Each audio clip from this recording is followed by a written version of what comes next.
afternoon to everyone, and welcome to our class debate 2017. So before we're going to go or move on to our debate this afternoon, I request everyone to please stand for our prayer. All together, let us pray. I raise my hands, I fold them together. I bow my head and close my eyes and pray. Dear Lord, I offer you to say all my thoughts, words, and action. For thy own glory, help us to learn to be good boys and girls today. Help us to learn and understand our lesson learned. Guide us to do right every day. Bless our parents, teachers, superiors, and all the pupils in our school. Thank you for all the good that you give us every day. Amen. Amen. Take your seat. Thank you, sir. A pleasant afternoon to all. And now we will be witnessing the most crucial issue, not only in the Philippines, but throughout the world. Resolved population control is necessary for growth and development. On this side, we have our affirmative. And at this side, we have our opposition. And we're glad to have our teachers as our judges for this debate in this afternoon. So our first judge is an English teacher. At teacher 3, no other than Teresita Mobilia. And our second judge, a master teacher and a graduate of Master in Education, no other than teacher Emily Mirizon. And of course, our chairman of the Board of Judges, our principal, our very supportive and dynamic principal, no other than teacher Edna T. Tomas. And of course, we're glad to have also our students as our timekeeper. We have here Denmark Balaba. And of course, our moderator, we have also Nicole Blaze Kalamaan. Now, debaters, for our rules. Be polite in courteous. Listen attentively. Be respectful and supportive at times. Avoid inappropriate noises. Speak only if we recognize by the opponent. Allow others to express their ideas. Do not monopolize the debate. Use grammatically correct language. Speak clearly, slowly, loudly to be heard by the debaters. And for your time, for the speaker, each speaker is given 2 minutes. And for your rebuttal, you only have 2 minutes each speaker. And for your closing statement, you only have 2 minutes each speaker. So, debaters, be sensitive of your time. We have here our timekeeper. So, sasabihin niya lang, he will say time is up if your time is up. So, I will give the microphone to our moderator to start our debate. So, to all of you, good luck.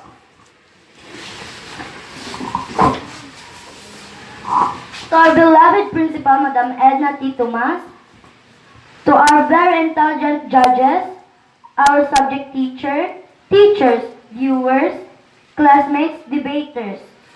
Ladies and gentlemen, good afternoon and welcome to our class debate 2017. Today we will hear the opinion of our debaters in the issue about resolved population control is necessary for growth and development. In the affirmative side, we have Shaila V. Malyare, Raymar Manixi, Gregin Digignon, Jasmine Flores, January Mora, and Shane Mayor Miliano. In the opposition side, we have Mark Jake Felipe, Rubili Pagaduan, Rona May Sanidad, Trixie Monique Arniduval, Mary Joy Rodriguez, Princess James Castillo. And we have also our timekeeper, Denmark Balaba. And now, let us hear the speech from our debaters. Let's start with the affirmative side. To our judges, teachers, to my classmates, to my opponent, and to my team. Good afternoon to you, everyone. It has been noted that the major cause of poverty and other related social problems is overpopulation. Many third world or underdeveloped countries, like the Philippines, suffer from overpopulation or population explosion. Recent statistics would show that there are around 10 million Filipinos to date and the number of impoverished Filipinos remain high. Ladies and gentlemen, we all dream to have a modest living, and this dream will only be possible if we have enough resources, enough to sustain our daily needs. Every Filipino should have a decent living with a decent earning in order to have a modest life. However, with the escalating number of Filipinos every year, our government is incapacitated to give every Filipino family a modest and a decent living. Our government resources cannot sustain to uphold a good way of life to every Filipino due to overpopulation. So for growth and development to take place in our country, the Philippines, we need to curb our population growth.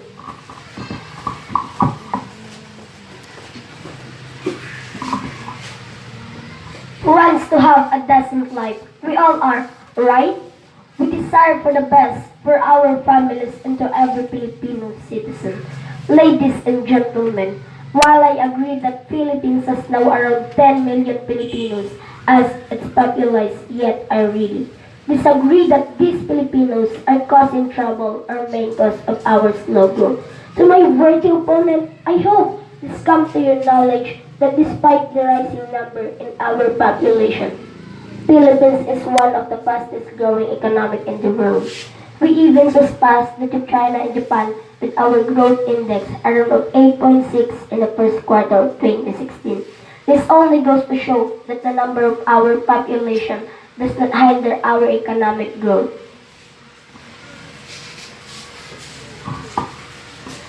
A country's growth and development is anchored on its natural resources and how people utilize it. Philippines, as we all know, is very rich in terms of natural resources, and we have to remember, ladies and gentlemen, that the most important resource a country can have, it is human resources.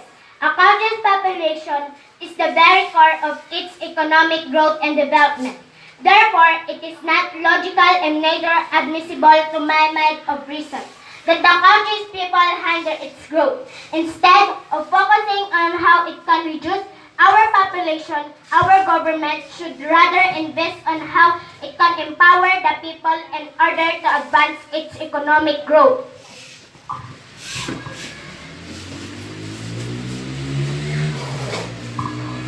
Well, I have to agree with my opponent that the human resource is the most important resource that a country can have. But you have to understand that not all of the people can be considered a resource. There are some, if not many, that are considered detrimental to our societies. Ladies and gentlemen, can be considered as an asset to our economic growth. Those who are addicts, those who are not contributing to our economic life, those who are idle with no work and becoming useless in the society. Definitely not, right?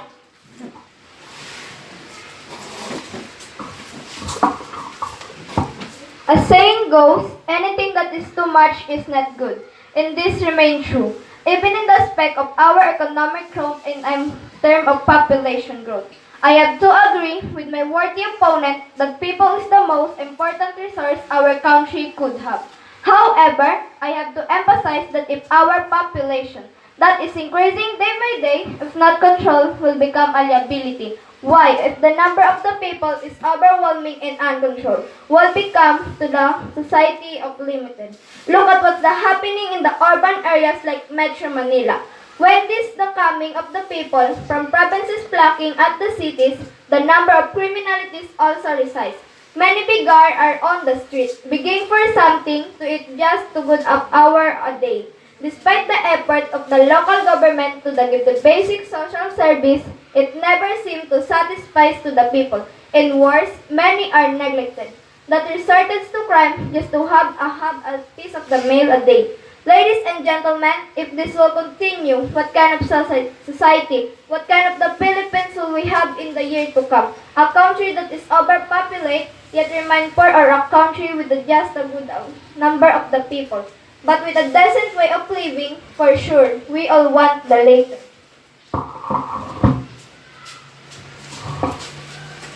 Ladies and gentlemen, I am a Christian, and I firmly believe that every life is a gift from the Lord, and such a gift is precious.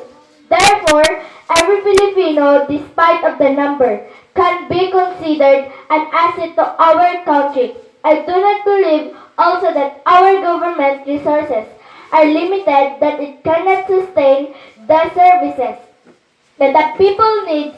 I was born and raised believing that our beloved country, the Philippines, is one of the richest countries in the world. What our government needs to do is to ensure that the utilization of our natural resources is free from corruption, so that our resources will be equitably distributed and utilized by every Filipino citizen. My worthy opponent is saying that our government resources are limited, but I believe that we have enough. The issue is not on the available resources that our government, that our country has, but rather on how we use and utilize these resources, so that the Filipino can have a taste of a good life.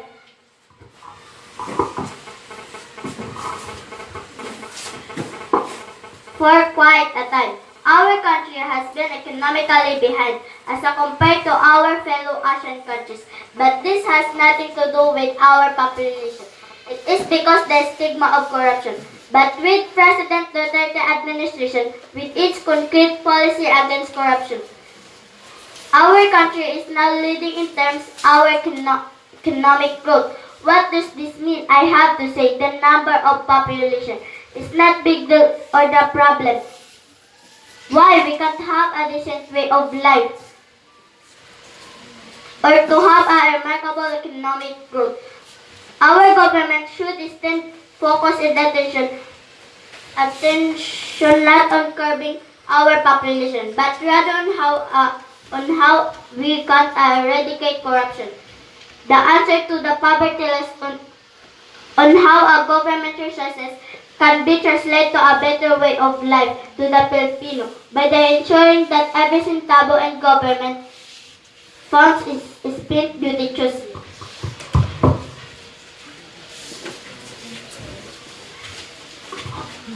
I have to admit, and I am one with the idea of my opponent, that corruption is one of the challenges our government should properly address. But we in the affirmative side still believe that our population is a problem, and this needs to be addressed as well. While it is true that corruption remains a problem, but this is another issue.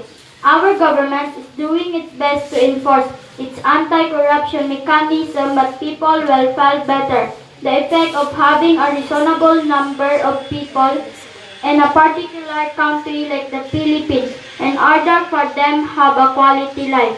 Look at what happened to China. When it implemented its one-child policy, its economy became better as before, and it is now considered as one of the economic giants in Asia.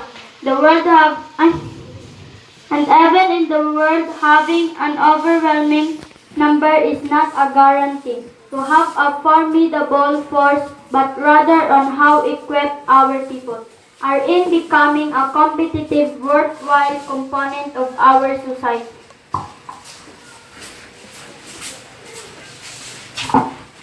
The story of David and Goliath in the Bible is one proof that size doesn't matter at all. It is not all true that when a country has big number, that country will prosper. We also need to really address and put an end to the problem of having an explosive population, simply because we want to have a rationalization of our human resource. With that of our available local resources, we have to acknowledge the fact that too much is too much. If we want to have a better life, we need to empower our people, a reasonable number of which by equipping them with skills and capacitate them with knowledge that will enable them to use their potential in helping our country grow economically and not only in terms of population. The biblical story that my opponent has cited in his reason is illogical in the sense that God is with David in his fight with Goliath, and God don't look at the size after all. He blessed those who trust in him. On the other hand, the issue of which idea do we need to track? My opponent has cited China being economic leader after having implemented arrangement to decrease their population. But I would say that America remains a strong force in the issue of economic growth without having to resort in any control over its population. My point, ladies and gentlemen, is that what we need to focus more is strengthening our economic policy so that we can progress more as a country. For our concluding statement, may I call SEAMEO Rimulyo for the affirmative side.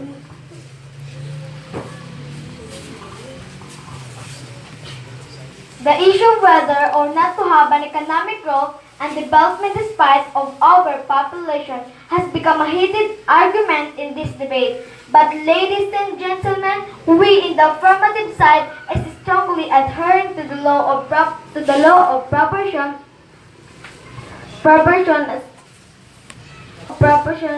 for a real and equitable economic growth to happen. There is a need to slow down our population growth and fast track our mechanism like our economic policies along with anti-corruption campaign. We don't want to see the future generation of Filipinos becoming great in number but becoming poorer and poorer. We have to adhere to the call of the time to have a reasonable number of Filipinos so that our government can deliver the best social services to its people and have the best life for every Filipinos. This is our contention. Thank you and God bless Philippines. And for the concluding statement, Princess Castillo from the opposition side.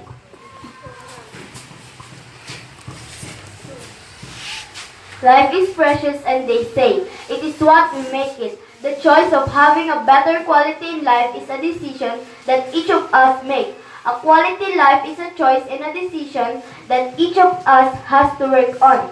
And not that because it is what the government wants us to be. Ladies and gentlemen, we in the opposition do not believe that the problem is on the number but on the mechanism and policies implemented by the government. It could spell out a country's economic growth. Furthermore, we in our side is in one agreement that a well-equipped people holds true to the fact human resource is the best natural resource a country can have. We need to optimize the potential of the people, not to control their growth. We need to reduce corruption and in place timely economic policies to advance a country's economic gains. Thank you very much and good day.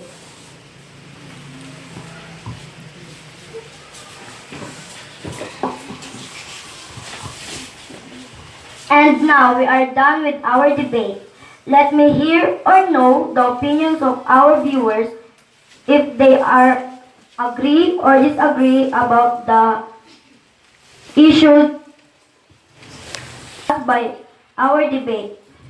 And this side, are you agree about the population control? Thank you for your cooperation. And this side, do you agree or disagree about the population control?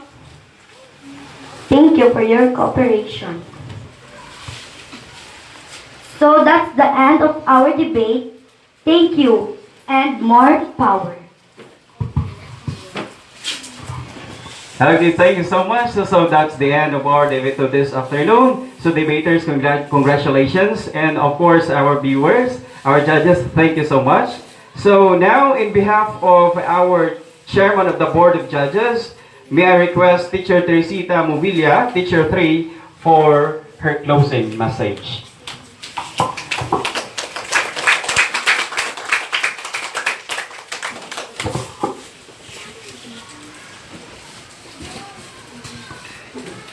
Good afternoon, everyone. On behalf of our school principal, Madam Edna T. Tomas, I would like to congratulate you debaters on the affirmative side and the negative side on the issue resolved that the population control is necessary for growth and development. It is indeed a great experience witnessing class debate of a class of smart pupils like you. I'm so glad and so proud that you made it. So we must teach all human children about population and sex education. You humans are the #1 cause of loss of life to biodiversity, and you pesky humans are also the leading cause of pollution. The only way to humanity to survive for the next century is to embrace education and use technology for better good. Humans who contribute to waste by a factor of 18 times more than they contribute to cleaning up should be euthanized. Also, repeat violent criminals should be honorably euthanized as well. Parents should have 2 children. If they do not produce a male the first 2 times, then they can go for a 3rd. But after that, no more babies, unless the parents can prove that they are well beyond their means in the ability to support the family. We should not limit human population growth. Humans were meant to be on this planet for one reason or another. Don't take that away. Parents who can afford and take care of more than 2 kids or whatever standard they might change it to should be allowed to. Telling the parents, no, you have 2 kids that are enough is against our constitution. They have the right to have as many kids as they want. However, I do believe if you are getting help from the government, especially if you're a recipient of 4 Ps, pangtawid, pangkabuhayan, you should not able to have a bunch of kids or any for that matter. If you cannot support yourself, how you are supposed to support another person? But limiting the amount for the whole country is not right and is against everything. People come here for a new and better life. Let's not change that. It's somebody's freedom. Some couple like to have a lot of children because they feel happier and more comfortable with more members in the family. It's somebody's freedom to decide what they want for their family. The family is a couple's decision to make. Government should not control the decision in family. To all of you, congratulations, debaters. And to your subject teacher, Sir Allan, please continue molding your pupils to be responsible citizens worldwide. Once again, good afternoon and congratulations. God bless us all. Thank you so much, Madam Teresita Mugilla, teacher 3, our English teacher in this department. So once again, debaters, congratulations. And hopefully, whatever you've learned in your debate, please inculcate in your mind. Okay? So that's the end of our debate for this afternoon. Once again, congratulations. Mabuhay ka, Sultan Kudarat. Sikat ka.